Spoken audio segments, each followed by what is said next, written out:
live. Hello. Happy Monday night, everyone. We are super stoked to welcome you to tonight's episode of The Living Force. We have one more doctor than usual on tonight's show. We got your boy Wes behind the camera. We got me. We got a whole bunch of Star Wars content coming your way. I am ready. You are ready. Wesley, punch it.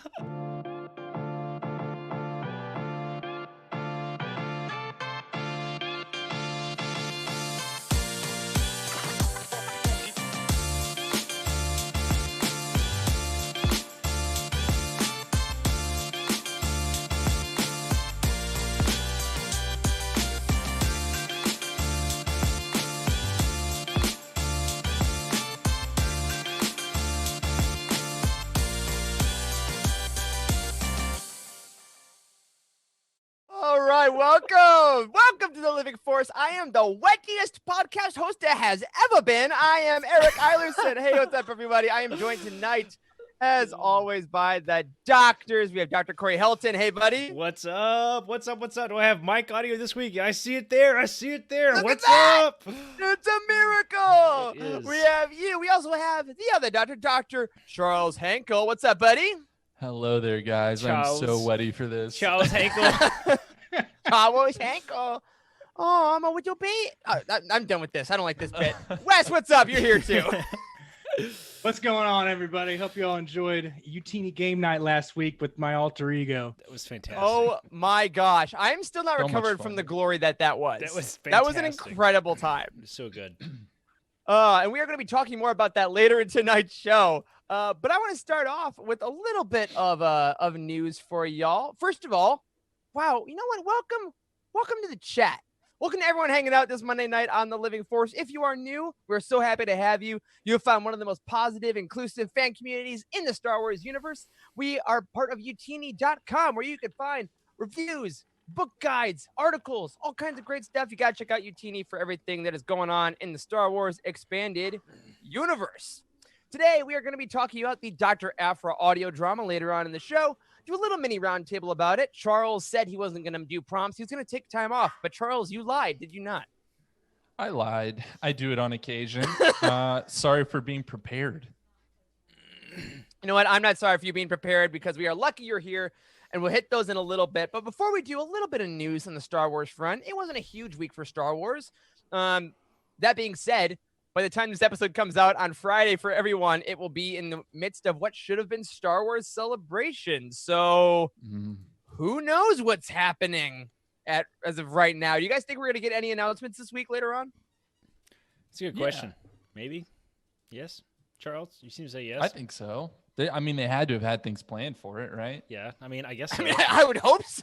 I assume. No, I was gonna wing I it. don't know. Maybe. I mean, I don't know. They haven't said there's going to be any announcements, but we all know But that would be an announcement. Think about it. That's true. That's true. It's true. Well, whatever there is, we'll talk about it on next week's show. This week, however, only a couple things I want to mention. First of all, this Friday, I believe, August 28th. Is that right? That's the 28th. An amazing website called Project Stardust is launching, created by our very own Meg Dowell. This is a freaking awesome project that's been coming together for months and months. It is a website created by female Star Wars fans and female writers, creators, editors that are showing an awesome space where women and everyone honestly can go and read articles from that perspective and feel safe in Star Wars, feel awesome about Star Wars. So, Meg, congratulations. Guys, this is huge that Meg put this all together. Yeah, absolutely. And we're going to have her on the show in a couple weeks too, right? I mean, we got that on the calendar. That's going to be exciting. So September 24th? Yep. That sounds like a something real date. That. She and one of her co-editors are going to come on the show and tell us all about the project, and it's going to be awesome. So be sure to check that out. I don't know if we have the URL for the website. Is it just going to be projectstardust.com? That sounds. I believe it is. Right. And you can also go on Twitter, follow Project Stardust, Instagram, follow Project Stardust. They're very, very good about all their social media promotion. Way quicker than we ever were. That's for sure. That's right. So congratulations on that. I can't wait to read your articles and see what you're creating. Going to be amazing. One other thing I wanted to talk about on a slightly serious note, and then we'll end on an upswing. Beth Revis is an author that wrote Rebel Rising, one of our favorite YA novels that gets not talked about as much as it should, and some from a certain point of view stories. She had her husband had heart surgery like today or yesterday, like right after his birthday. And a couple Star Wars authors kind of put out the call to the Star Wars community because there's a GoFundMe because medical bills are awful and very hard. So I just wanted to say, hey, Utini community, we got a couple bucks. There's a Star Wars author that needs a little bit of help. So you can go on Twitter, you can Google anything like that. Beth Revis is her name, and her husband had heart surgery. And I think if we can help out, that'd be really cool because Star Wars communities, I think we're huge. I think we love our authors, and I think it's a good way to show it. So wow, I just checked this out too. It looks like he had a heart transplant actually. Which transplant, is pretty jeez. Crazy. Wow, she has some really interesting tweets. Kind of hopeful, beautiful things that she said. These are pretty cool. Check it out, Beth Revis. Yeah. So all our thoughts too going to Beth and your family. Quick recovery, and may the force be with you and all that. Corey, you put one more thing on our outline here. Can you add one more event that we'd like to celebrate? Yes, absolutely. Rob Neese's birthday was this week. He's been around in our Patreon community for a good while. So happy birthday, man. I think he's hanging out with us in the chat tonight too. So happy belated, buddy. Yeah, we're so glad that you're around. We're so happy that you're here. And to all of our watchers, listeners, patrons, if you got a birthday, let us know. That's great. Hopefully you got some Star Wars books. Hopefully your friends and family all use the URL affiliate links at utini.com. I mean, I'm just saying. That'd be a great birthday present. But, Rob, happy birthday. Moving on from that, a couple podcast updates. Y'all, we had the second episode of one of our new live shows last week with Utini Game Night. Wes, would you like to tell us how that went? Well, I can give you quite an update. First, I started out by not grooming myself, so I grew my hair long, and I wore my gaming glasses, and I played a little Star Wars Battlefront 2004 edition, which was the first make of Battlefront, and it showed. It was quite old, but it played pretty well because I have 2020 graphics on a 16-year-old game. But it was fun. I had a great time. I was beating levels. The longest I had on redoing a level was probably 5 times until I hit Geonosis, and I time-stamped it at over 2 hours. I was playing this one level that I kept losing at, and it's been irking me ever since. And I think, honestly, it was that level because I went to a different level right after that, and I beat it immediately. So again, I hope y'all had fun, and I also apologize for making you go through that. It was so fun to watch because like you'd beat it, and the chat would be like, "All right, this is it. We'll probably adjust the difficulty or choose another planet." No, Wes, you were committed. You had your mission. You were gonna do it. It was a total walk back in time too, man. Like I logged a lot of hours playing Battlefront back in the day, and oh yeah, like I actually fired up Battlefront 2, which 2005 I think was Battlefront 2. I fired that up and played that for like 30 minutes today, just for the heck of it, and it doesn't. It has a completely different feel than Battlefront 1 does. Like Battlefront 1 has got all those video footage from like the original trilogy and stuff in it, and like I was like weird, man, this is awesome. Like I don't own the first Battlefront on my computer. I've been kind of thinking about getting it because that was so much fun to watch. Yeah, you gotta wait till a Steam sale has on sale for like 75 cents or something. I'm so glad that we started to do this game night thing. Like this is giving us an excuse to like go back and play older stuff, and we have like, man, everybody's so jacked about it on the team. The lineup is like booked out like a month and a half or something like that of people that want to play. And I think who is this week, Wes? Is it Emma? Emma's this playing week this is week? Emma. Yeah, Emma's playing this week, and I think she's going to play some modern Battlefronts. That'll be fun to kind of see the comparison there. And Emma is she's kind of a badass at Battlefront too. Yes. So it's going to be pretty fun to watch, I think. Yeah, so tune in Wednesday night on this very channel, 7 p.m. Eastern. Emma is going to take time out of her insane school week. Emma, we're thinking of you. We got your back. Zoom messed up the entire country today. You're going to be okay. We got you to play some Battlefront 2. So definitely come in and check that out. One more thing we launched because, I don't know, it's August. That's what we do. On last Friday, which is not its normal night, we launched the first ever live Legends Look Back episode. And y'all, this show used to be behind the paywall. It used to be audio only. We abolished both of those in one fell swoop as Jared and Freddie came on for a live show, and I loved it. I thought they did a great It job. was fantastic. The theme looks great. Ryan did such a killer job adjusting our sort of branding and stuff to match the Legends look back, sort of 90s retro theme. It looks fantastic. And going, like, I'm not sure if nobody has ever tried like this type of production, especially when you have multiple people. Like, it's one thing to do like a live Twitch show with multiple people, but to do it like when everybody is remote and like we have cameras that are like all transmitting to one place, like it's a huge production. And like, I think that Jared and Freddie did an absolutely killer job for it to be their first time ever. Like, it looked super professional, and like I'm super proud of that. And man, their show is so much fun to watch. So I'm really glad that it's live. That's going to be uploaded to YouTube later this week. And we're going to push it out to its own podcast feed, too, this week as well. So I'll make sure we announce that. But you'll be able to find Legends Look Back as its own independent podcast in iTunes in the next week or so. And we'll be sure to let you guys know when we do that. It's like they're taking their steps. They're flying away from the nest. Other metaphors about aging. My balls. Congratulations, Jared, Freddie. Great show. And there's going to be a bunch of guests coming on that soon. I know Patrick is going to be on that show soon as well. So keep your eyes peeled and your ears. Don't peel your ears. You get what I mean. Moving on to Patreon updates, my friends. Our Patreon, as we said, it did just lose Legends Look Back, but it gained a family or something like that. We want to thank, though, 3 members of the family that just joined in, including Bria McClanahan, Nate Guthrie, and Jedi Pig. All just joined the Patreon this past week. So thank you all so much. We're so excited to have you there. As a reminder, even though Legends Look Back is now outside the paywall, you're still getting episodes of Lightspeed Skipping, which just came out today. There was some insanity with me, Meg, Heather, Wes, and Jared. It got very silly, and I really love that episode. And of course, every Wednesday, Charlie and I are still releasing The Ghost Crew, where we go through Star Wars Rebels one episode at a time. Everything at patreon.com/Utini. All right. This week, I have stolen aggressively the Patron of the Week segment from Charles. I'm sorry, buddy. You got a whole roundtable. I had to do something. That's fair enough. The people are going to hear my voice enough tonight. It's going to be really, really fantastic. But tonight, we wanted to highlight a patron that's very dear to our hearts, and that is Cheryl Bell. Cheryl has been a patron for a while now. She's been a phenomenal friend in the community to us, and she sent us something that I would like to read to you all just now. So here we go. She says, "Hi, everyone. My name is Cheryl. I live on Vancouver Island in Canada." I'm so jealous, Cheryl. "And I'm a Patreon member of the Living Force Pod at Utini. I became a patron in March of this year.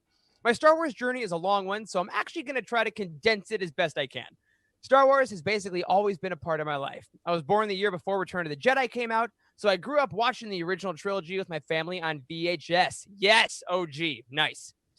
We're the type of family that when we really love a movie, we watch it repeatedly, much to the chagrin of my mom. So when I say that I've watched all the films hundreds of times each, I have. I fell in love with Han Solo at a very young age, probably 5 or 6 years old, as my favorite character of all time, and he remains so to this day.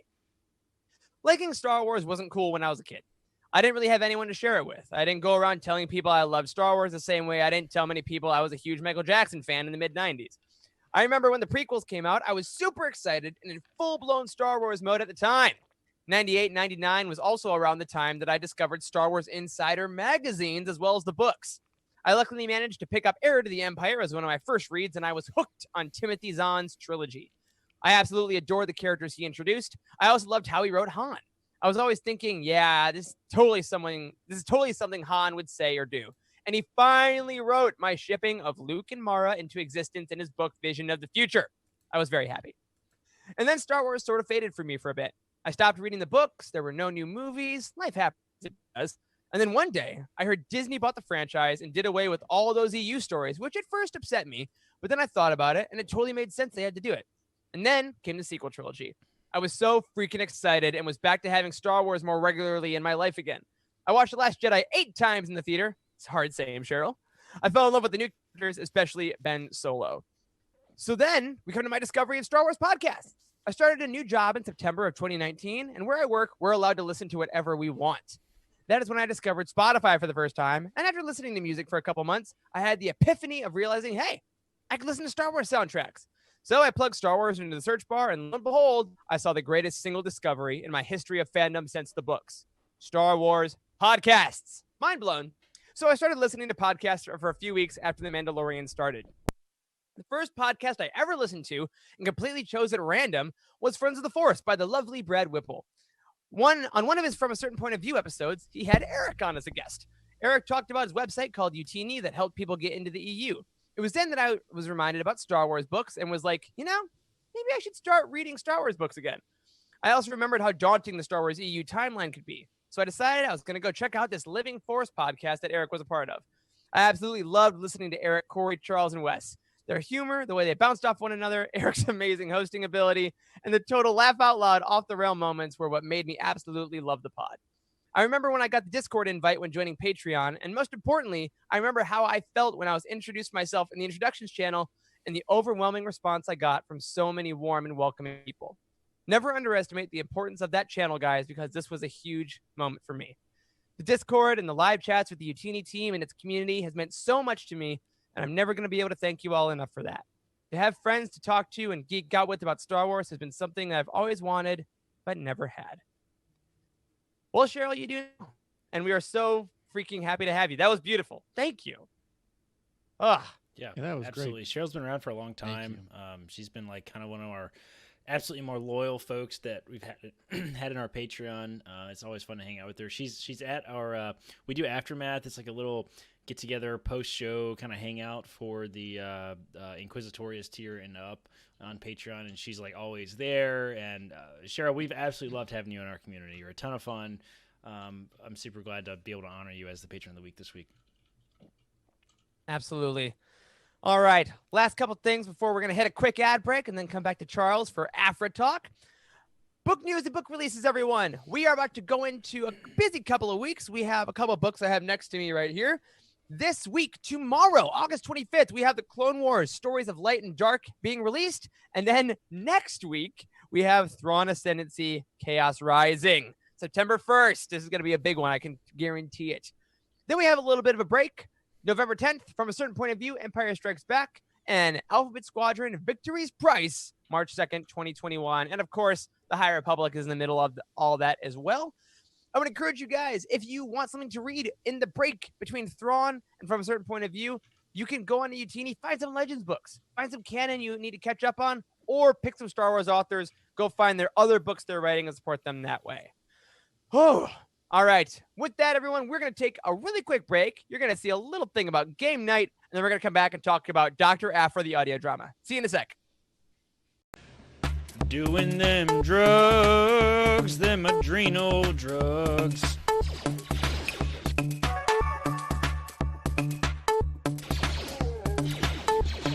Oh.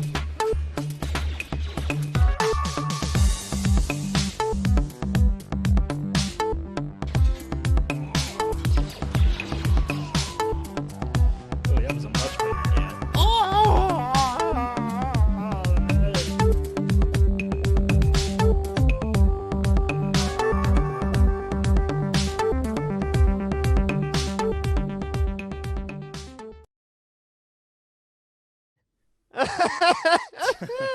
All right, we have a new theme. Doing them drugs.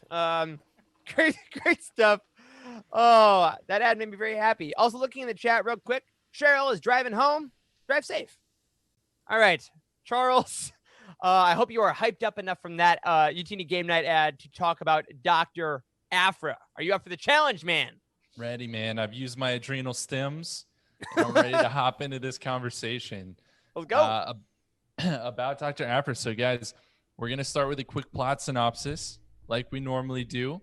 Dr. Aphra, intergalactic archaeologist, agent of chaos, and wisecracking smartass, has never exactly had trouble finding trouble.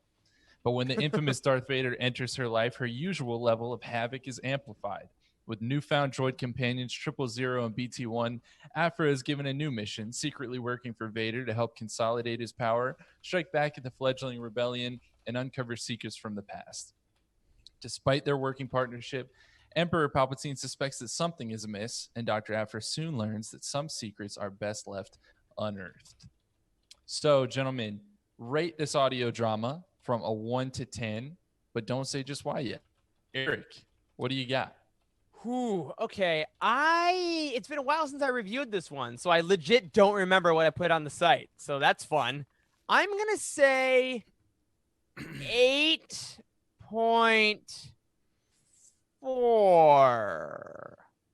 Yeah. 8.4. That sounds Sure. very well thought out and not at all doesn't it? arbitrary.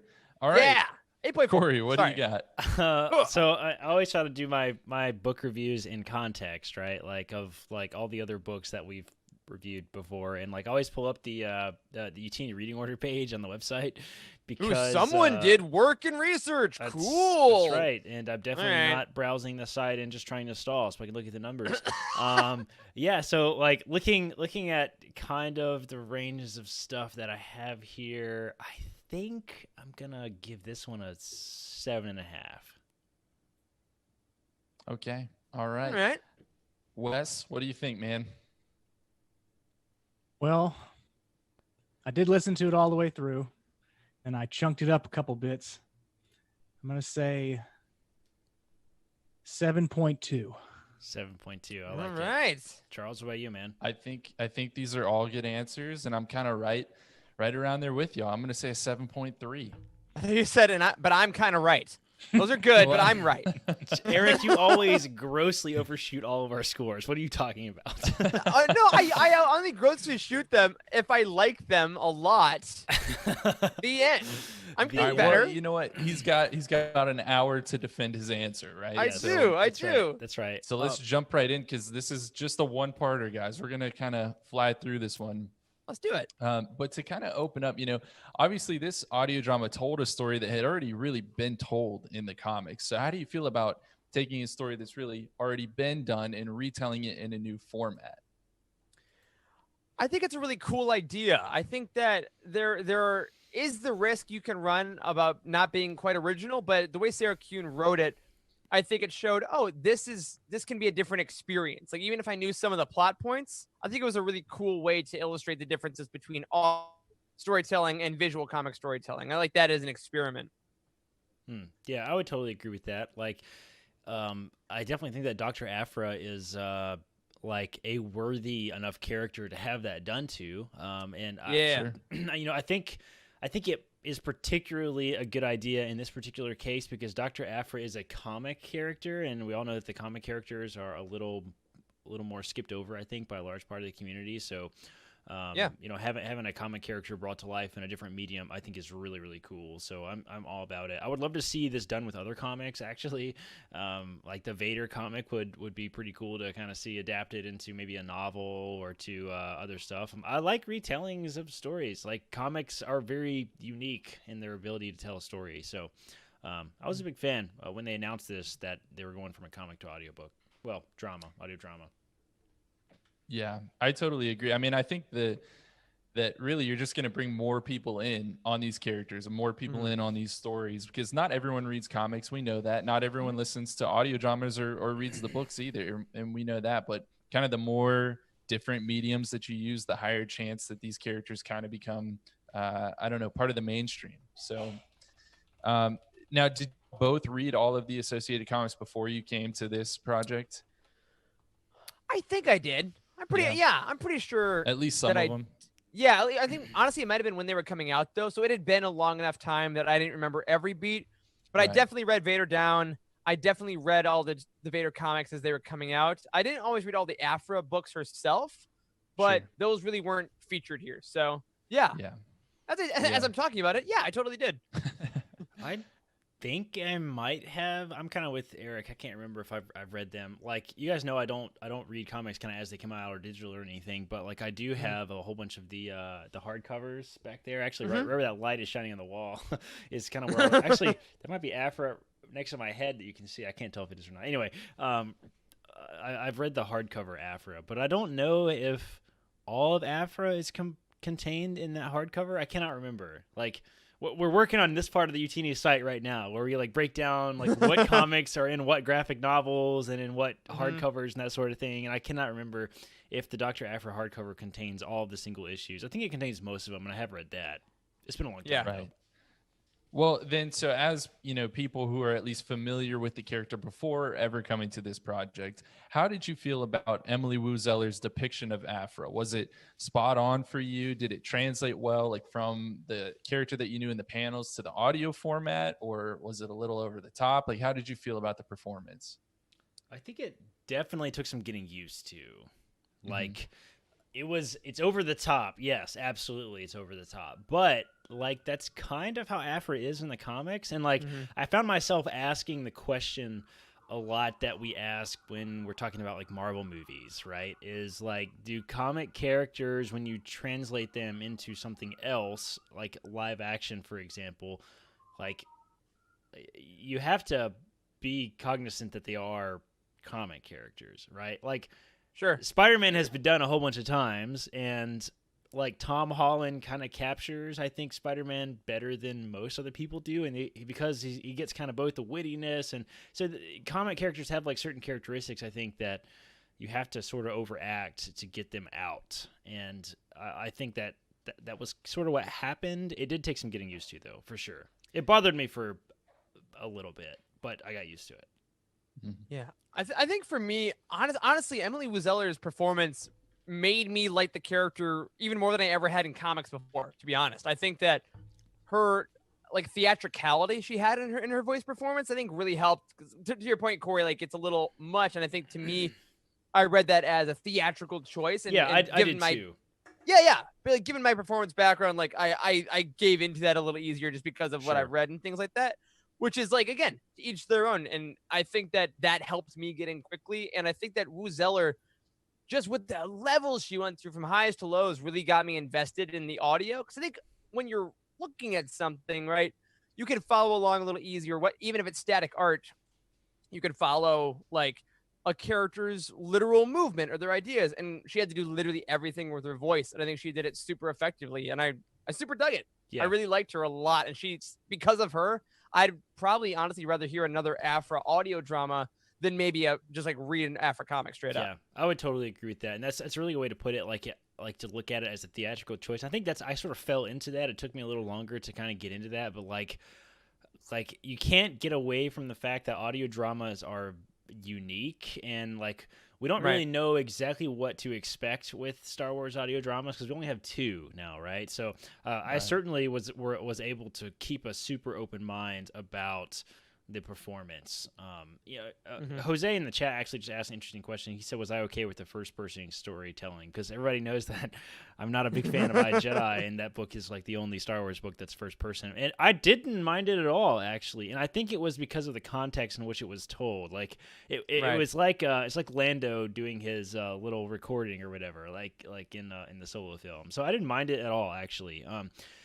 I think if I had to give any small amount of criticism, I think I would say I kind of wish that there was a little more of the other characters. Now, I don't know if that was purely because of writing or if it was because of COVID and the difficulty of kind of recording all their audios. Like we talked to Sarah Kuhn about how challenging it was to film this all remotely and record it all remotely. So maybe that had something to do with it. But I think that Aphra is, I don't know, guys. What do you think? Like 80% of the voice acting? Oh yeah, like it's at least 80. Yeah, it's a lot. Like, and I don't think it was quite that much in the Dooku audio drama. Maybe like no, because you got Asajj Ventress, like a pretty healthy amount in that too.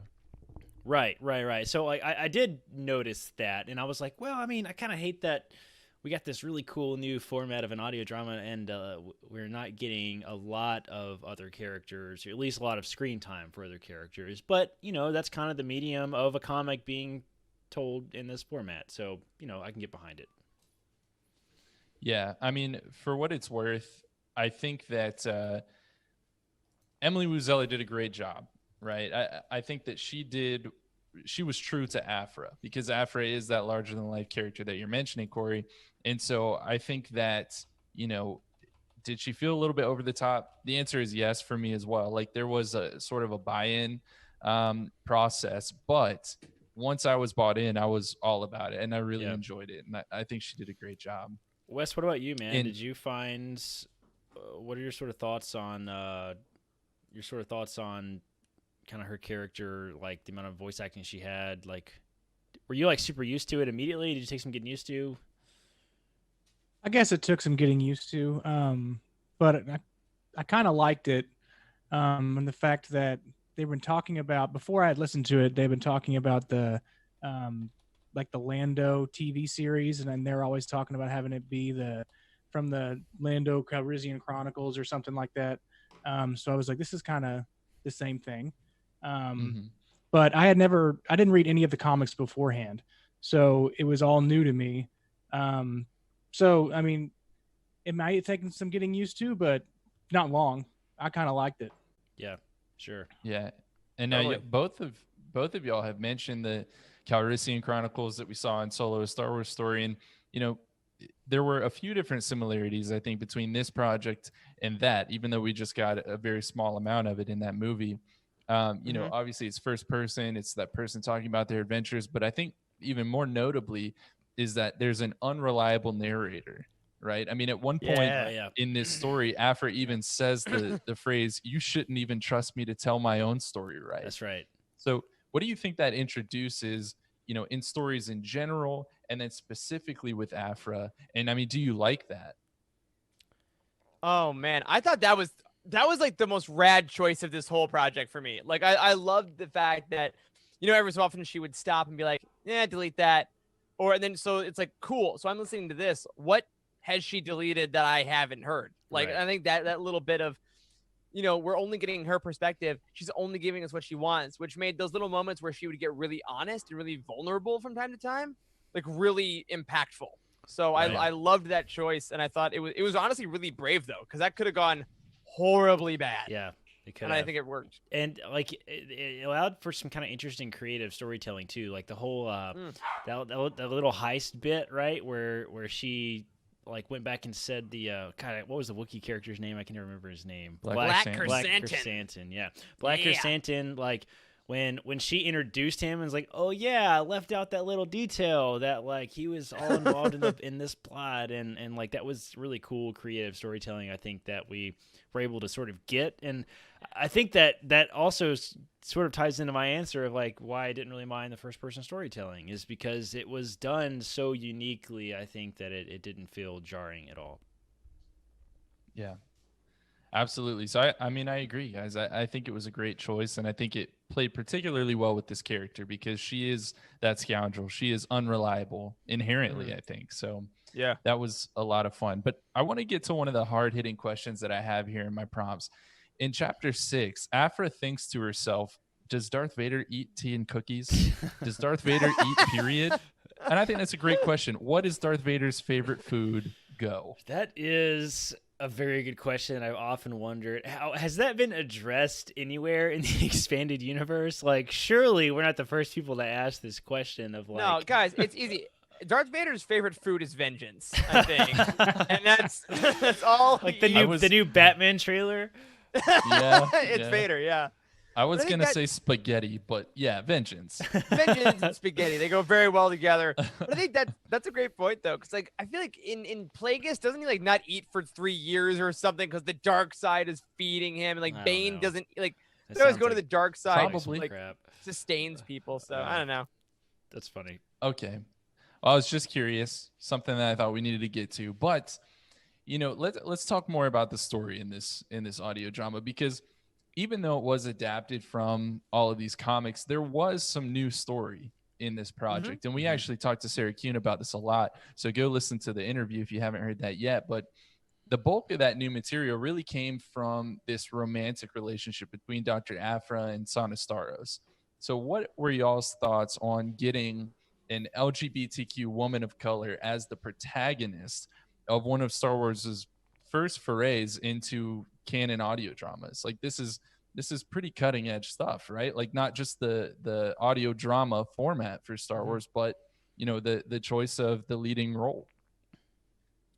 It was awesome. It was freaking awesome. And there's really like, no way to round it. It was fantastic. Yeah, like and we like you said, we asked Sarah Kuhn about it, and she's like, "Oh yeah, no, that was very intentional. That was very much thought of." And Aphra has been such a great character for the queer community, and to really focus on the romance between her and Sana was so great, because it like I feel like a lot of times in sci-fi and fantasy in the past, like whenever there are any kind of queer romances, one of them usually dies, or like it's always tragic. And in this one, like yeah, they had breakups, but there was like giddy schoolgirl like crushes happening, and it was fun and sweet and very much in character.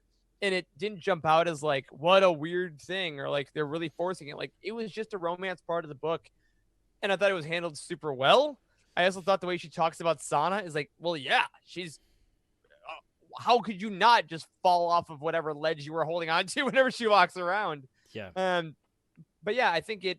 I mean, obviously we noticed it, and we were like, this is great. So I can't imagine what it was like being a queer woman of color, listening to this and hearing yourself represented in that way. Must have just been incredible. And like way overdue. Totally. And we talk about that a lot, like at Utini. Like we want people to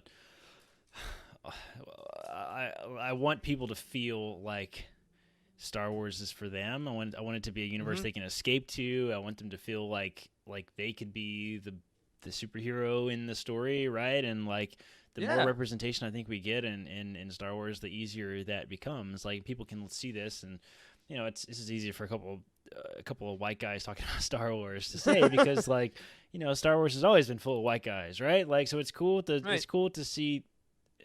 I really like that people can see themselves in the story. So, and you know, this is really interesting that we're talking about this kind of this week too, because last week in the Star Wars publishing world, we had a little bit of controversy, kind of surrounding the Bounty Hunter comic. Kind of got a lot of bad press, and so we've been talking a lot about what's the refrigerator thing.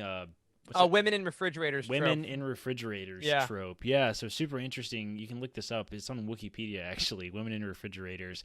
And back in the 90s, there was a group of female comic writers that kind of got together and decided that they were going to sort of shine a light on the fact that comic characters, particularly women, it just seems crazy to even think about that it was only women at the time. And now we have so much more representation in comics, but like then it was even controversial for women to be kind of featured heavily in comics. And this is in the 90s even. And so they built an entire website kind of surrounding this trope that whenever girlfriends or significant female superheroes are introduced in comics, they're frequently killed off rather quickly. They are not able to kind of return, whereas Batman can get killed 100 times and can always come back in a future comic. Like female characters tend to die and then stay dead. And like this is very similar to that. Like we've seen this over and over again. And it sounds like I haven't actually read the Bounty Hunter comic, but I did kind of see some of the panels that people were kind of talking about on Twitter and stuff. And it sounds like maybe they pigeonholed some female and some LGBTQ characters into that unfortunate trope that we really should be past now in 2020, right? So, you know, I'm happy to see it done really, really well. I really appreciate it. I do not at all think it took away and had any sort of negative aspect to the story at all. I thought it was really good storytelling. The romance we love felt Star Wars. I genuine. mean, Star Wars romance is also like has always been such a cool part of any tale. Like it's it's love stories and space epics. Yeah, you know? absolutely. It's great. And it felt cool. I mean, the whole library scene was fantastic. Like, it was so good. Yeah. I mean, look at how we feel about Lost Stars. So we're no strangers. We're not shying away from romance in Star Wars. But you know, to get back to the point that you made, Corey, you know, if a type of person exists here on Earth, on our one planet, they probably exist in a galaxy far, far away, right? Yeah. I mean, so they should be represented, and they should not only be in these stories, but they should be able to feel like they're the hero in these stories too, right? So the fact that it was not just the character that was included, but it was the character, right? It was Dr. Aphra. I think that's huge, and I hope that we see more of that. Totally. Yeah, absolutely. But, you know, it wasn't just Aphra that was going on a lot of these missions in the books. There were a lot of characters that they pulled in, and a couple of new additions, at least to the Aphra storyline. We've known about them since the comics, were 000 and BT1. And so I just want to get y'all's overall thoughts, because I really feel like these droids add so much to the story. You know, obviously they're kind of like the, I don't know, anti-C3PO and anti-R2D2. In a way, but how did you all feel about them? What do you think they bring to the story? They're great, man. Like when they were first, like you said, when they first in the comic, it's clearly 3PO and R2 as evil people, and what I liked about this comic specifically is that I always had 000's voice in my head as 3PO, but maybe a bit deeper. And then you listen to it, and it's a completely different voice. And I'm like, oh, well, of course, he's a completely different droid. Yes. But that was kind of fun. It was really cool to actually hear, oh, droids don't just sound like 3PO with different pitches. Yeah. So I like that a lot. I really like, well, it's kind of an important question to ask, too, because, Phantom Menace, we had the silver protocol droid that sounded like a female C-3PO. Like, it was exactly like right. that. So so it's funny, his voice sounded a lot. Let's see, we're talking about 000 right now. 000's voice sounded a lot like I can't remember the character's name in the Rebels TV show that kind of was like the AP5. Yeah. AP5. Yeah, he sounded, oh my gosh, I think he sounded a lot like that. And I loved it. I thought it was fantastic. The scene where where they spray painted him gold so he could pretend to be C-3PO was incredible. Like, it was fantastic. Yeah. And I mean, shout out to the voice actor there who's Sean. It's Sean. I forgot his last name. It's Fadias and Dooku. And shout out to him because he had to play himself playing 000, playing 3PO. Yes. Incredible stuff. Yeah, absolutely. They're so much fun. I want just spin-offs, just with them. I would watch them walking on a desert planet for a whole movie, and I would still enjoy it. But there were a lot of other characters that were in this as well. Obviously, Aphra first was, she premiered in the Darth Vader comic, so Vader features heavily in this comic book, and we see other familiar faces too, like Boba Fett, like the Emperor, and time and time again in this story, we see Aphra kind of outsmarting a lot of these characters, almost shockingly easily in a few cases. With Boba Fett in particular, I was kind of taken aback when she basically tricks him into telling her top secret information by saying, and this is paraphrasing, I already know what you know, though I'm not going to tell you what that is, so you might as well just tell me or I'll hang up this call. And he totally falls for it. And, while that makes him deserve his death in the Sarlacc pit all the more, do you feel like, there were times in this story where Vader or Boba or someone like that was kind of bested really easily? Did that take away from their general impressiveness at all? Or were you just yeah, I could see this? I kind of want to go back to what we were talking about Aphra is telling the story how she wants to tell it. Sure. Yeah. So I didn't actually, I think at first glance, I guess, or at first listen, Charles, I was kind of with you. I was like, this is Boba Fett, man. He just totally gave everything away to Aphra, and Vader is just falling for her tricks all the time. What the heck? But then I'm like, yeah, but this is Aphra, and she's lying through her teeth probably this whole time. So I kind of thought that I kind of justified it in my head a little bit like that. Yeah, I like that mix. I do, but I also at the same time kind of using the same idea, like the fact that we have seen Darth Vader and Boba Fett at their most badass epic, right? And we haven't really seen them in the day-to-day. So I think there is definitely a possibility that they're on an off day. Yeah. I'm not seeing Darth Vader, Darth Lord of the Sith. I'm seeing Darth Vader, the middle management guy that's just oh my God, fine, whatever. Get away from me. Yes. I'm not in a military thing right now. And I think Aphra seems throughout this audio drama, she is very good at reading people. Sometimes she ignores that and just says what she wants anyway. But I think she is pretty good at realizing, okay, Boba Fett, you really want this contract and you kind of want to impress people a lot. So I'm gonna tinker with that a little bit and twist that to my advantage and just do little things here and there and poke until I get my way. And then we'll be buds. So I think she is so unique as a character that seeing people like Vader and Boba Fett meet her, it's they've never encountered anyone like Aphra before. How do you deal with her? She's not a commander. So I did like that as well. That's a good point. Right. Yeah. Well, thank you for the mental image, Eric. I'm picturing Darth Vader at the coffee pot, just being oh, Vader. Well, or Aphra, not now. It's too early. Doesn't the Emperor get on to Vader for killing all his officers all the time, in the comics and stuff like that? That has occurred multiple times. It has occurred multiple times in the comics and books where he's you can't just kill everybody. So I mean, you know, he's got a. It is very hard to pay for all of the training videos we have to make for everyone that must be replaced. Yes, exactly. Oh, that's amazing.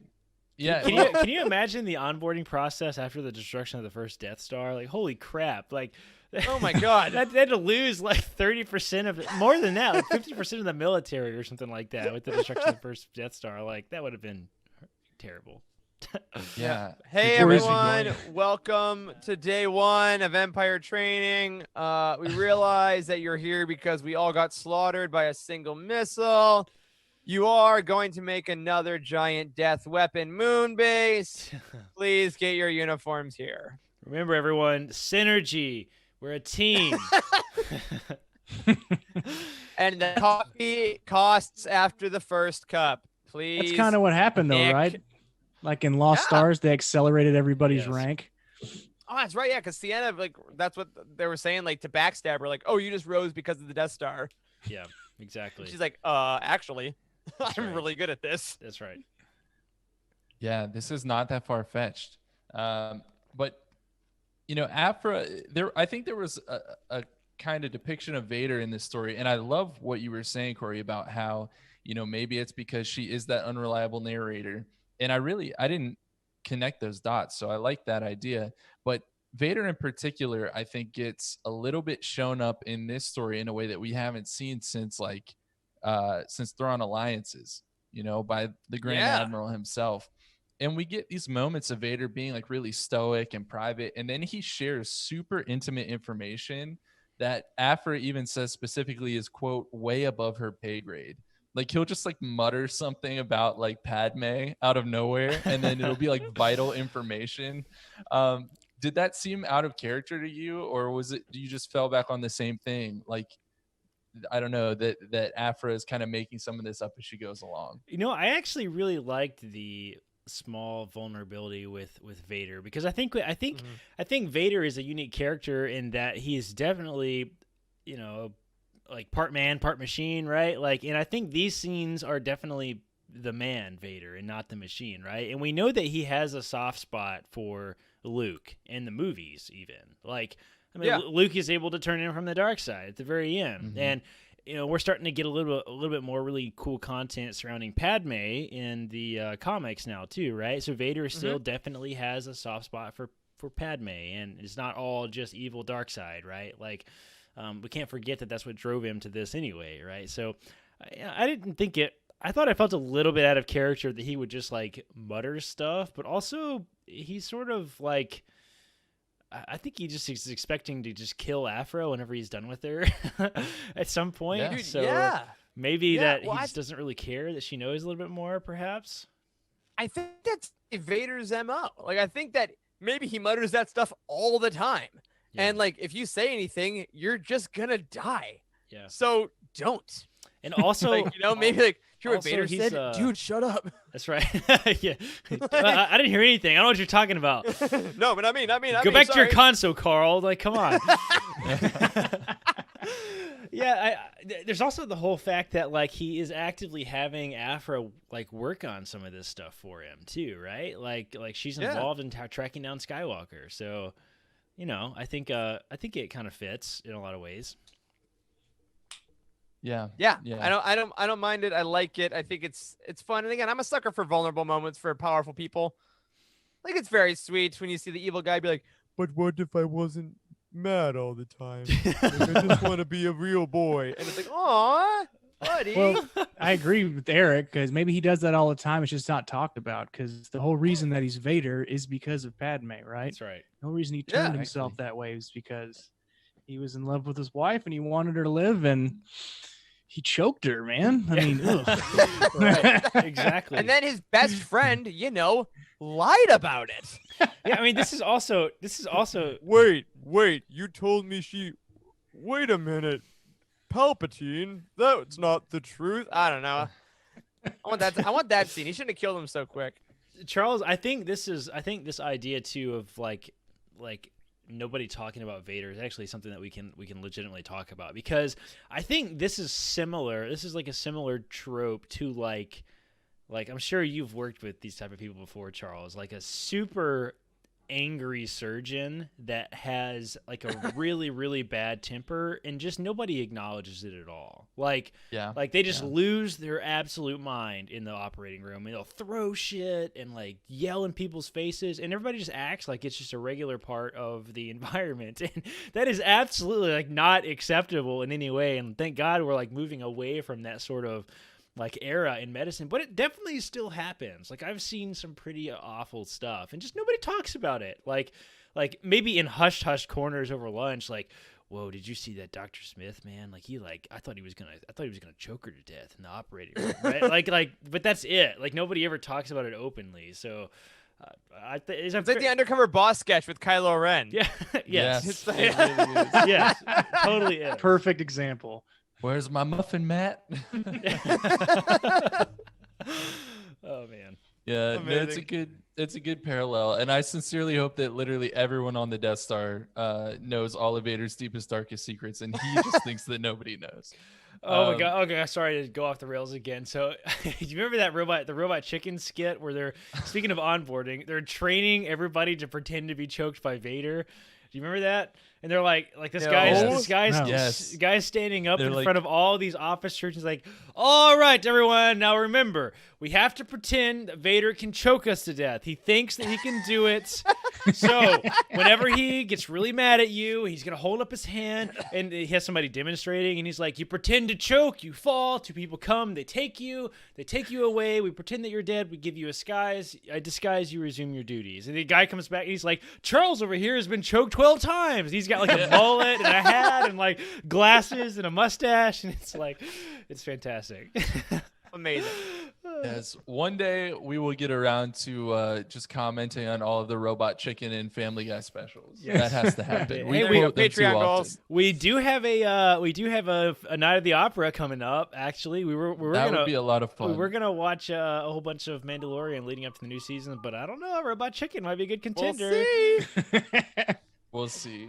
But getting back to the point that Wes made, which is that Vader is Vader because of Padme Amidala. There's some pretty crucial stuff involving Padme in this story, and we get a specific scene when Aphra and the droids go to confront this guy named Commodex Ton, and he was the mortician who was responsible for Padme's burial.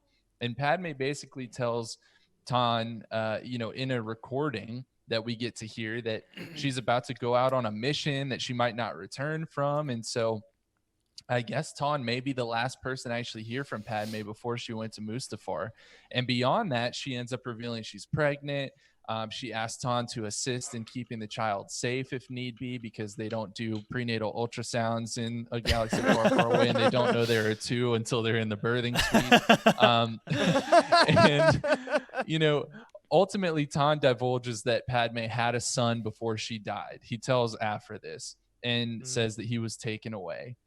So let's talk about this scene, because we got to hear Catherine Tabor be the voice of Padme, so that was amazing. What were y'all's takeaways from this scene, including the fact that Ton said that there was a son that was taken away and didn't mention a daughter? Yeah, that was interesting. This was the one scene that I did find, I think, a little bit far-fetched, in just like from a plot perspective, that Aphra just happened to come across this recording, and didn't it disable itself after she watched it or something like that? Like she couldn't make it come back on again, or maybe so. She was just wandering around this guy's house, and this guy has this secret he's supposed to take to his grave, just like hanging on his wall. I don't know.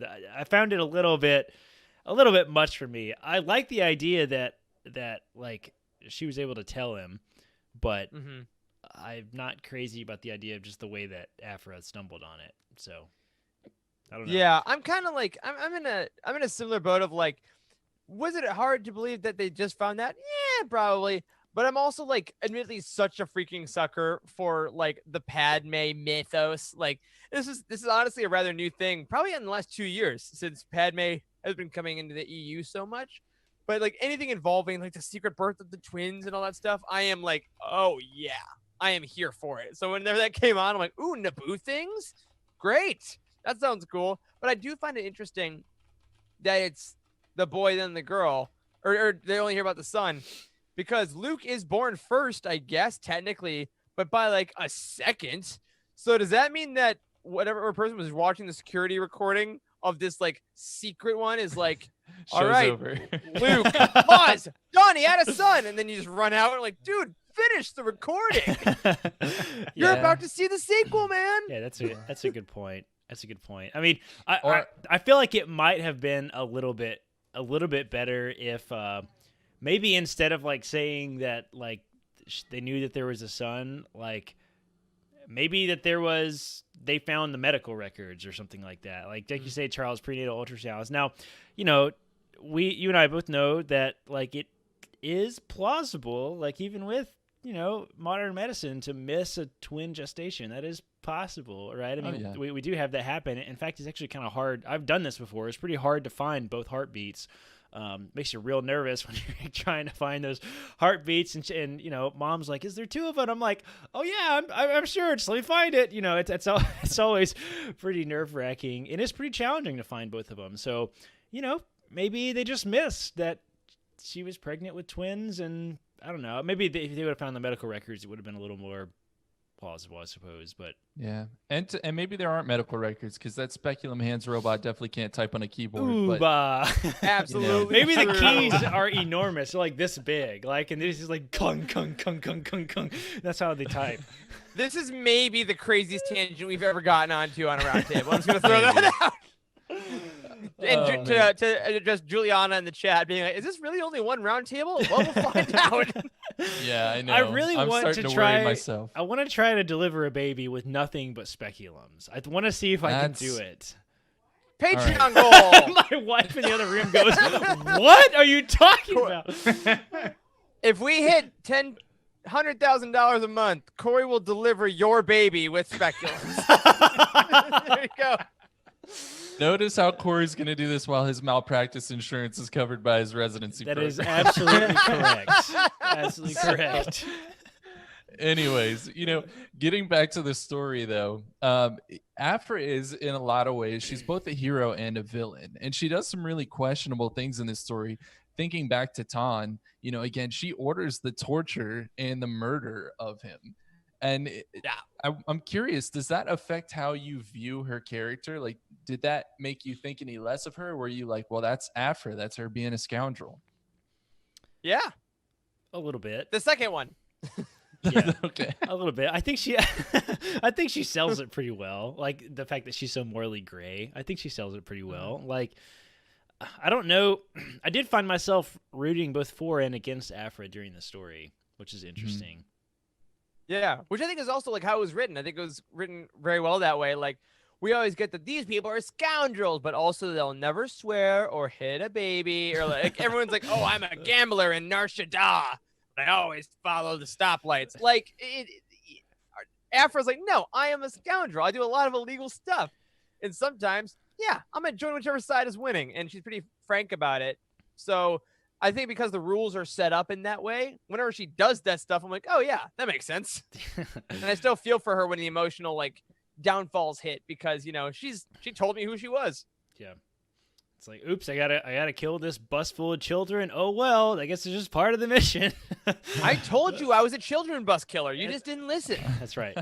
It brings you back around for her as being a villain, right? So if you start like getting on her side, like you said, Corey, then you're like, "Oh yeah, she's pretty scummy. Murder these people." So yeah, she's a villain. I gotta remember that she's still a villain. That's right. Yes. Yeah. She is. She's Darth Vader's intern. Like, Yeah. This is the thing. Yes. Accurate. Yeah. She's learning from the best. She also repeatedly says throughout this whole story that, love and goodness can be equated with weakness. So all of that kind of seems to stem from the story of her mother who died, what she described as weak and in terror, basically because of her love for her daughter, her love for Aphra. Yeah. And she makes similar comments about Padme, saying that you can't be both good and strong as a queen. And, towards the end of the story, she even reveals that she personally pulled away from Sana because, and I quote, "saying yes would have tied me to someone who made me weak, and I could not be weak." What were your overall thoughts on her kind of equating those things and how that played into her personality, into her character? I thought the voice Oh. acting all around that stuff was absolutely incredible. Like when she had Yes. those like emotional breakdowns toward the end of the book, like, oh my gosh, that was like heartbreaking. Like she totally nailed the acting of that. Mhm. Yeah, and I think it hit me a lot because it was, like I said, we had this person who has lived her entire life thinking one thing about love and is like shut herself off. Like it's not the most original concept in the world, but it is definitely prevalent, right? This is the thing that happens to people all the time, and I think that it makes a character very sympathetic when it happens to her because she clearly loves Sana and she wants to let her in, but she's still so traumatized from the people that she loved getting destroyed over it. And I think, that's a Star Wars tale of all Star Wars tales, is being afraid of loss and right. shutting yourself off. It's what they all do.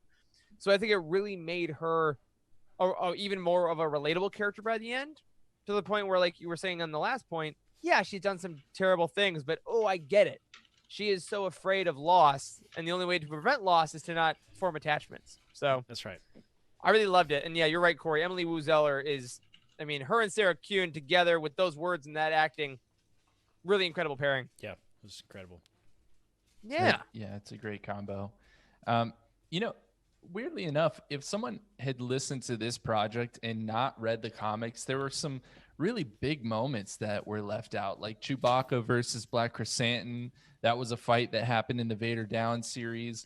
And, there were some other moments that were probably also very confusing when they happened if you didn't read the comics. Like, for example, Vader suddenly being attacked by Carbon, who's a cross between Admiral Akbar and General Grievous out of nowhere, also from the Vader Down portion of the story, but that was in this project. Or Enob's random attack on Sunspot Prison. So that was the guy that was like had it out for Leia, and he's the one that released Aphra and all the other prisoners from Sunspot. Readers of the comics knew all of these backstories. So was it a good strategy to include those plot points in this story? Does it take away from the project that people might not have known what was going on or might have gotten lost, or is this going to just incentivize people to pick up the comics? I thought it was done pretty well, in that like Aphra had commentary on it, like the way that she talked about like Vader's off doing this weird thing as some guy I've never seen. I don't know what the hell that's all about. Like, like it was kind of talked about like that. So like, I don't think it, I don't know. I have read that part of the comic though. So maybe maybe I'm not sure if I'm able to truly give you an unbiased thought there. Yeah, it's a tough one to say because the point of the whole audio drama is Aphra's personal journey, right? If we're saying like, what is the story being told? It's Aphra telling her own tale of this evolution. So while those may have been important events to like the grand tale of like the whole Vader Down thing, I think that for what we needed to get out of it, I think the cuts were pretty appropriate. And the stuff that maybe wasn't able to be followed quite as easily, by the end of it, did we need it? Like, did we need to know this moment? No, because at the end, we're only really concerned with Aphra's emotional journey, and we got that. So I think that when you're picking and choosing what to insert in, she picked the most Aphra-centric moments, and the other stuff just had to get left on the cutting room floor. Yes, absolutely. Yeah, I think that's fair. Eric, your curtains are moving behind you. Oh yeah, man. no, I'm gonna tell. That's why you gotta hang out on Monday nights because I have my air conditioner on behind my curtains because it's really hot in Chicago right now, and it looks like a spooky murderer is going to come get me during the live stream. We've been talking about it the whole time behind the scenes. It's really great. Every time Eric's big video comes on the screen, it's like wiggle, wiggle. Wiggle, wiggle, like, wiggle, oh God, he's about to get murdered live on the air.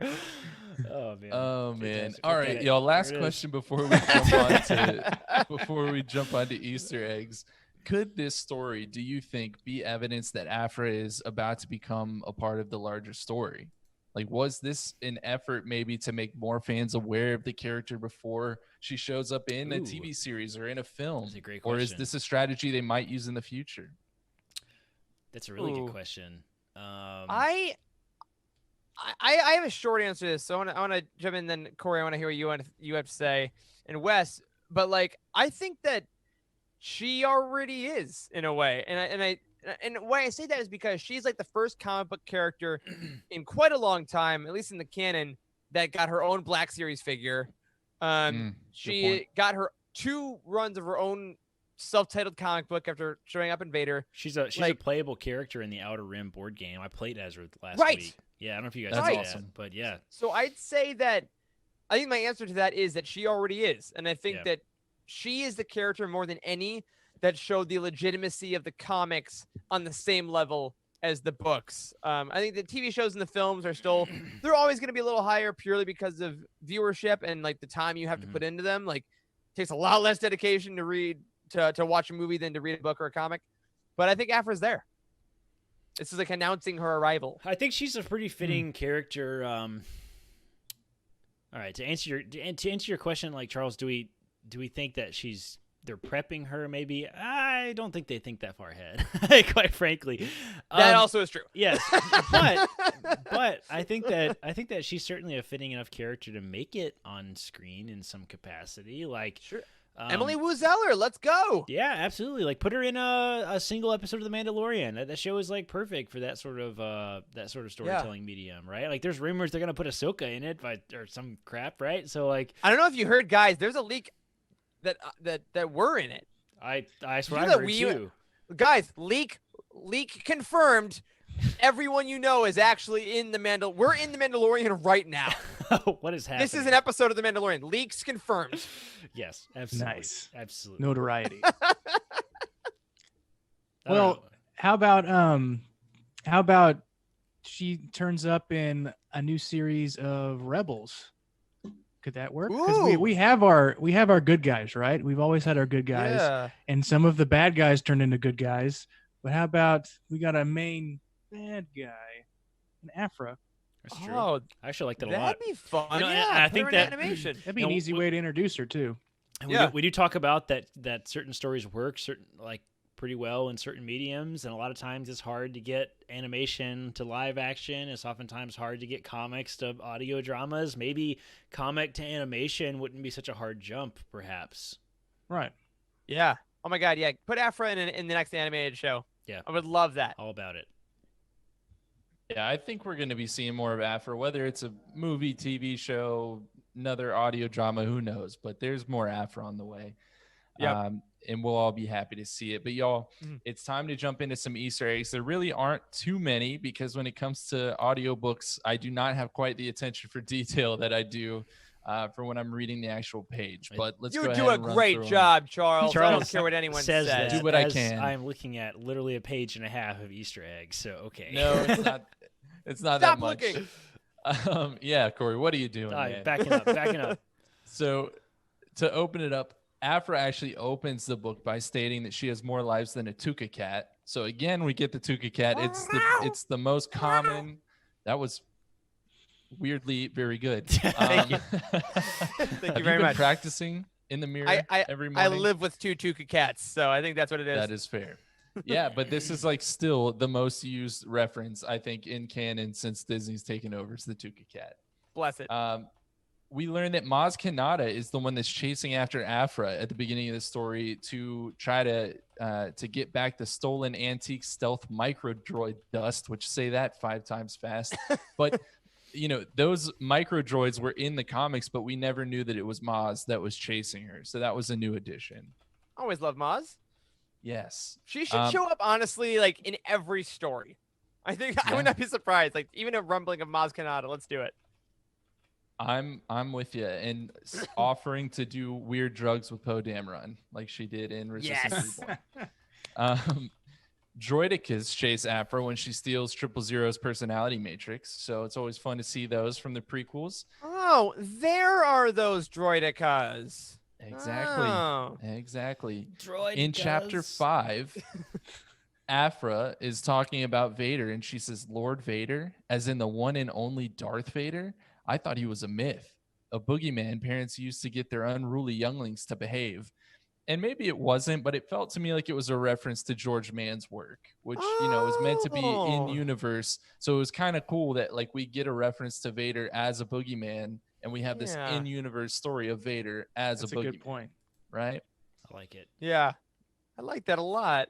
Yeah, so working in some of his stuff, and we love George here. So 000 says at one point, if I believed in the maker, I would thank them.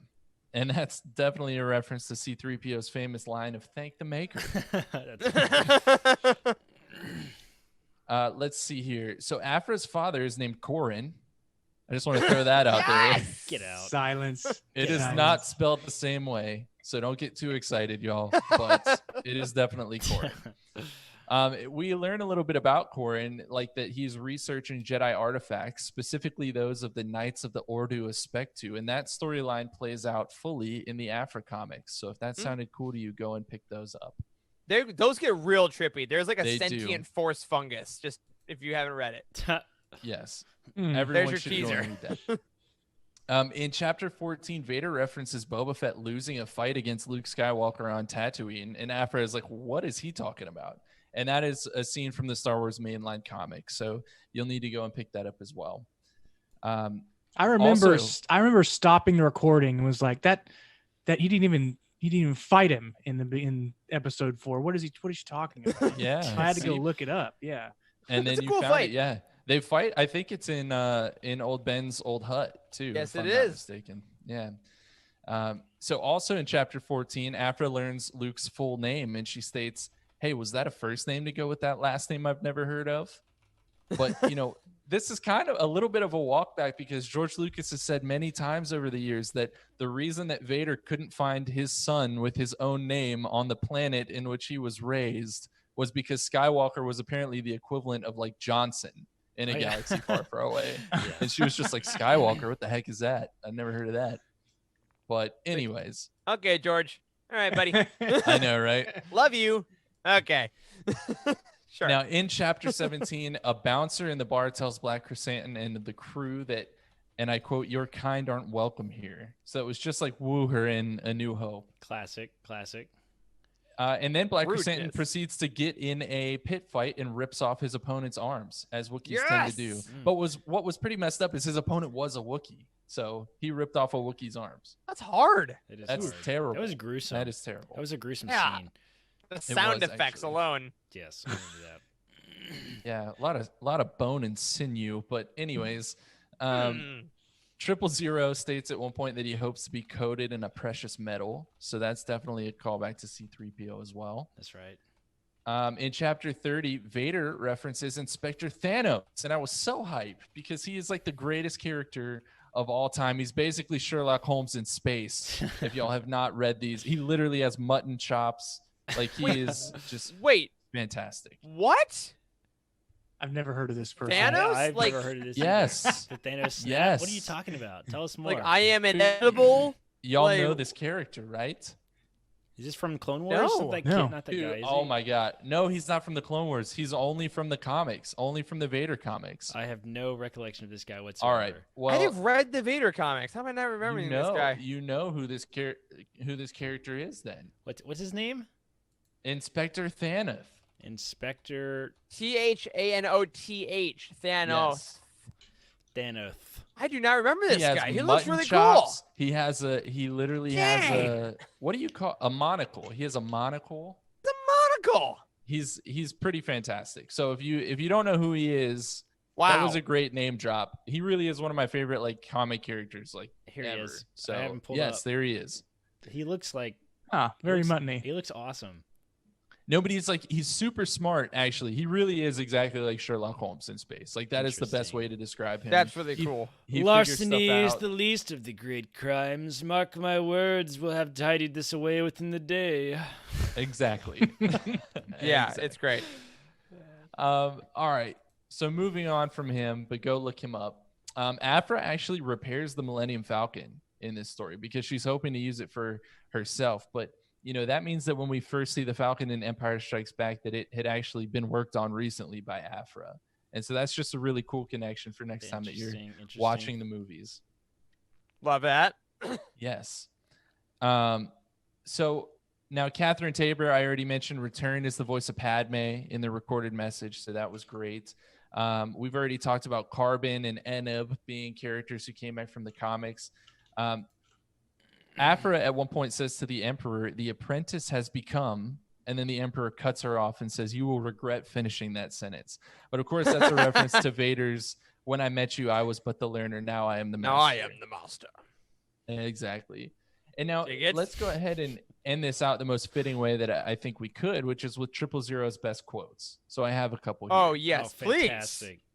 The first one is, we could always simply murder everyone we encounter. No matter the problem, I usually find that to be the most elegant solution.